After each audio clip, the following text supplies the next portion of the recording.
Hello and welcome to the correspondent. I am Aisha Sadiqa और आज हम बात करने वाले हैं अरशद शरीफ की पोस्टमार्टम रिपोर्ट के बारे में। अरशद शरीफ की पोस्टमार्टम रिपोर्ट ऑफिशियल अब मंजर आम पर आ चुकी है, लेकिन इससे पहले ही कुछ दिन कबल एक सीनियर सहाफ़ी के पास ये रिपोर्ट लीक होके आई थी और उन्होंने बताया था कि इस रिपोर्ट के अंदर क्या क्या मौजूद है। तो अब देखना ये है कि क्या इस ऑफिशियल रिपोर्ट के अंदर जो इंकशाफात किए गए हैं, क्या वो उस लीक्ड रिपोर्ट से मैच करते हैं, क्या वो दुरुस्त हैं। तो सीनियर सहाफ़ी का ये कहना था कि अरशद शरीफ के कत्ल से पहले, उनको गोली लगने से पहले उनको बुरी तरह से टॉर्चर किया गया था। उनके जिस्म के ऊपर काफ़ी ज़्यादा निशानात मौजूद थे, उनके नाखून खींचे गए थे और उनकी हड्डियाँ भी काफ़ी ज़्यादा लंग्स के करीब वो टूटी हुई थी।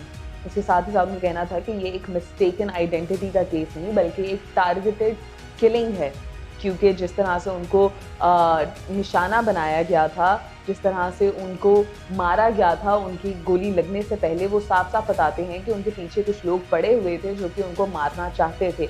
और साथ ही साथ ये भी बताया गया था कि जो ड्राइवर था अरशद शरीफ का, जो कि उस वक्त उनको लेके जा रहा था मगाडा से मगाडी हाईवे से कीनिया के कैपिटल की तरफ, उसने जानबूझकर गलत रास्ता अपनाया।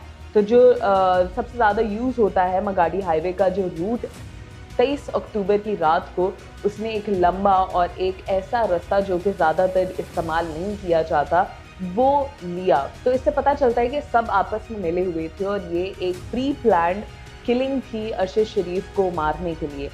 अब जब ये रिपोर्ट मंजर आम पे आई, जब ये सीनियर सहाफ़ी ने बताया कि इस तरह से वो पोस्टमार्टम रिपोर्ट जो है वो ये कह रही है, तो कीनियन अथॉरिटीज़ ने इसको बिल्कुल डिनाई कर दिया, क्योंकि एक पोस्टमार्टम जो है वो कीनिया के अंदर भी हो चुका था पाकिस्तान में बॉडी आने से पहले।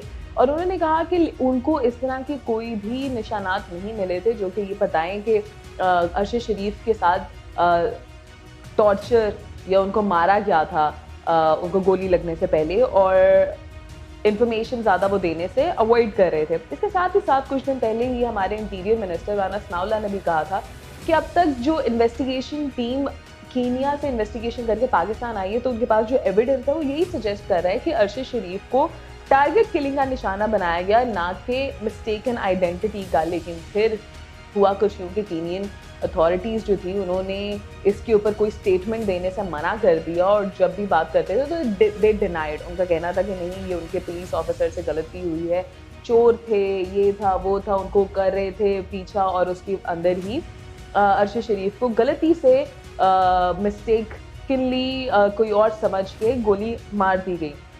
लेकिन अभी इन्वेस्टिगेशन टीम जो वापस आई, उनका भी ये कहना था कि अथॉरिटीज़ कीनिया में उनके साथ पूरी तरह से कोऑपरेट नहीं कर रही थी और अरशद शरीफ की सारी बिलोंगिंग्स भी वो नहीं वसूल कर सके उनसे।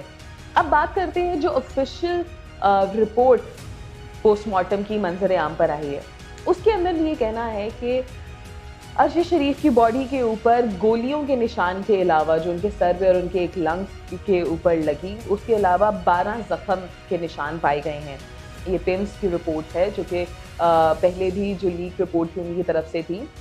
उनके साथ ही साथ उनके सीने पे काफ़ी ज़्यादा जख्म और नील के निशान हैं। उनकी एक हड्डी टूटी हुई थी, और ये वो हड्डी है जो कि जहाँ पे उनको गोली लगी है उससे अलग है। तो वी शुड नॉट मिस्टेक कि ओ ये गोली लगने से उनको हड्डी फ्रैक्चर हुई या टूटी है।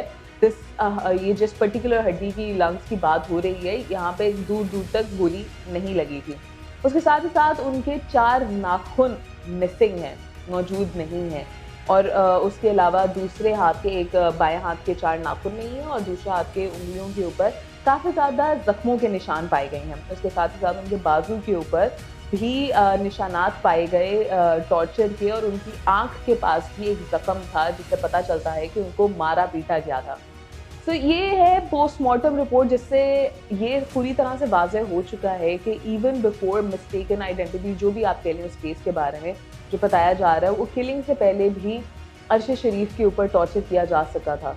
तो अब तो एविडेंस पूरा का पूरा क्लियर हो चुका है कि it's not a case of mistaken identity बल्कि टारगेटेड किलिंग थी। तो अब देखना है कि जो टीम्स हैं, जो इन्वेस्टिगेटर्स हैं, वो किस नतीजे पे पहुंचते हैं।